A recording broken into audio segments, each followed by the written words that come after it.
तो जिंदगी में सिर्फ एक सिगरेट पीने से आपकी बॉडी पर कोई बैड इफेक्ट नहीं होगा, लेकिन इतिहास गवाह है कि 99.9% केसेस में आज तक कभी ऐसा हुआ नहीं कि किसी ने सिर्फ एक बार स्मोकिंग करके छोड़ दी हो। जैसे ही निकोटीन शरीर से बाहर निकला, फिर से क्रेविंग शुरू, आप फिर से सिगरेट पियोगे। अगेन निकोटीन आपके ब्रेन में पहुंच के फील गुड हार्मोन्स रिलीज करके आपको 7वें आसमान पे बिठा देगा और 2 घंटे बाद शरीर छोड़ देगा।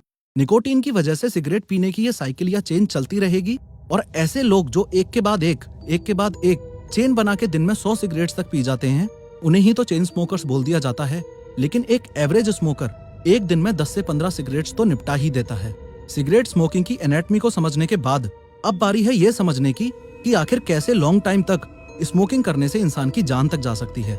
लेकिन आगे बढ़ने से पहले एक जरूरी सूचना, ब्रेनरिग एनिमेशन स्टूडियोज में क्रिएटिव 3D आर्टिस्ट की जॉब वैकेंसीज अवेलेबल हैं। अब यहाँ 2 सिचुएशंस आती हैं।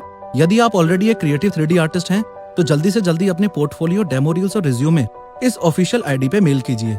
लेकिन यदि आपको 3D एनिमेशन नहीं आता और इस बात का पूरा विश्वास है कि आप एक क्रिएटिव इंडिविजुअल हैं और high quality 3D animations create कर सकते हैं, तो आप मेरे द्वारा तैयार किए गए master 3D with professor premium training programme में एडमिशन लीजिए और एकदम बिगिनर लेवल से शुरुआत करके professor of how YouTube channel जैसी 3D वीडियोस बनाना सीखिए। 3D कोर्स की पूरी जानकारी के लिए स्क्रीन पर दिखाए गए व्हाट्सएप नंबर पे अभी की अभी मैसेज करें। देखो, ये जो हमारे ब्रोंकियोल्स हैं, इनके अंदर म्यूकस और सीलिया होता है।